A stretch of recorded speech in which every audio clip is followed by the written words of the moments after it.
आज के इस वीडियो में आपको एक ऐसी कथा के बारे में बताने जा रहा हूं जिसमें भगवान विष्णु ने माता लक्ष्मी को एक फूल तोड़ने के कारण नौकरानी बनने का श्राप दे दिया।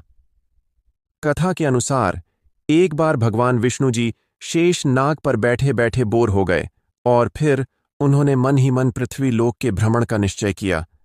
वैसे तो कई साल हो गए थे उन्हें धरती लोक पर आए हुए, इसलिए वो अपनी तैयारी में लग गए। उधर भगवान विष्णु को तैयारी करता देख माता लक्ष्मी ने उनसे पूछा, स्वामी, आज सुबह सुबह कहाँ जाने की तैयारी हो रही है? तब भगवान विष्णु ने माता लक्ष्मी से कहा, हे प्रिय, मैं पृथ्वी लोक के भ्रमण पर जा रहा हूं। तब माता लक्ष्मी ने कहा, हे स्वामी, क्या मैं भी आपके साथ चल सकती हूं? फिर भगवान विष्णु ने कुछ पल सोचने के बाद कहा, हे देवी, आप मेरे साथ धरती लोक पर भ्रमण करने के लिए तो चल सकती हैं, परंतु आपको मेरी एक शर्त माननी होगी।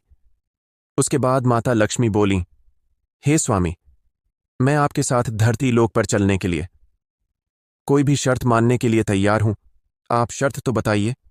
तब विष्णु जी ने कहा, प्रिय, मेरी शर्त के अनुसार आप धरती लोक पर उत्तर दिशा की ओर मत देखिएगा।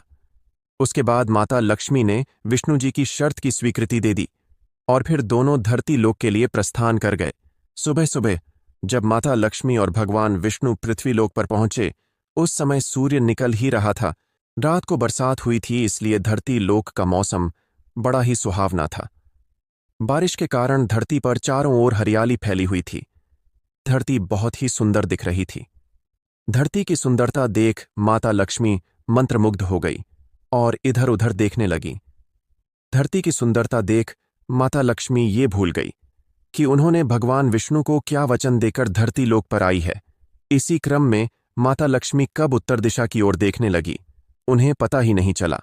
उत्तर दिशा में देवी लक्ष्मी को एक बहुत ही सुंदर बगीचा नजर आया और उस बगीच से बहुत ही अच्छा खुशबू भी आ रही थी। इसके अलावा उस बगीचे में बहुत सारे सुंदर फूल भी खिले हुए थे। उसके बाद माता लक्ष्मी बिना कुछ सोचे उस फूलों से भरे बगीचे में चली गई और फिर उस बगीचे से एक सुंदर सा फूल तोड़कर भगवान विष्णु के पास पहुंची। परंतु भगवान विष्णु ने जब माता लक्ष्मी के हाथों में उस सुंदर सा फूल देखा तो उनकी आंखों में आंसू भर गए और उन्होंने माता लक्ष्मी से कहा, कभी भी किसी से बिना पूछे उसकी कोई वस्तु नहीं लेनी चाहिए। और उसके बाद भगवान विष्णु ने माता लक्ष्मी को अपनी शर्त याद दिलाए।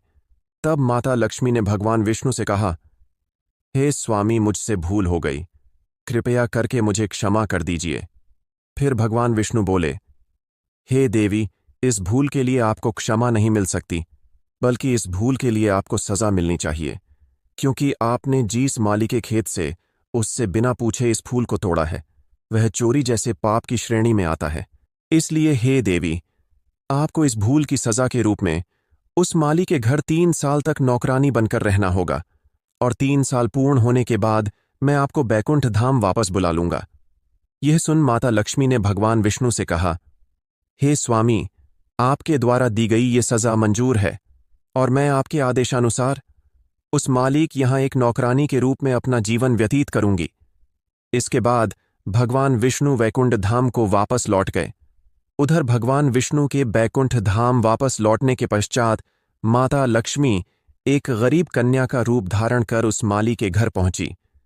वहां पहुंचकर माता लक्ष्मी ने देखा कि उस माली के पास घर के नाम पर एकमात्र टूटी सी झोपड़ी थी और उस माली का नाम था माधव। माधव उस टूटी हुई झोपड़ी में अपनी 3 बेटियों और 2 बेटों के साथ रहता था। वे सभी उस बगीचे में काम करके किसी तरह अपना गुजारा करते थे। फिर माता लक्ष्मी जब एक गरीब कन्या के रूप में झोपड़ी के आंगन में पहुंची तो माधव ने पूछा, तुम कौन हो और यहां किस लिए आई हो?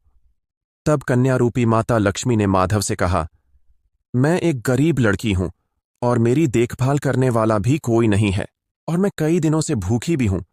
कृपया आप मुझे अपने यहां कोई काम दे दो, मैं आपके घर का भी काम कर दिया करूंगी। कृपया कर आप मुझे अपने यहां रख लो। माधव बहुत ही भला इंसान था। उसे उस लड़की की बातें सुनकर दया आ गई। फिर माधव ने कन्या रूपी माता लक्ष्मी से कहा, बेटी, मैं तो एक गरीब माली हूं, अपनी कमाई से बहुत ही मुश्किल से मैं अपने घर का खर्च चला पाता हूं, परंतु अगर मेरी 3 की जगह 4 बेटियां होतीं तो भी मुझे इस कमाई में किसी तरह गुजारा करना पड़ता।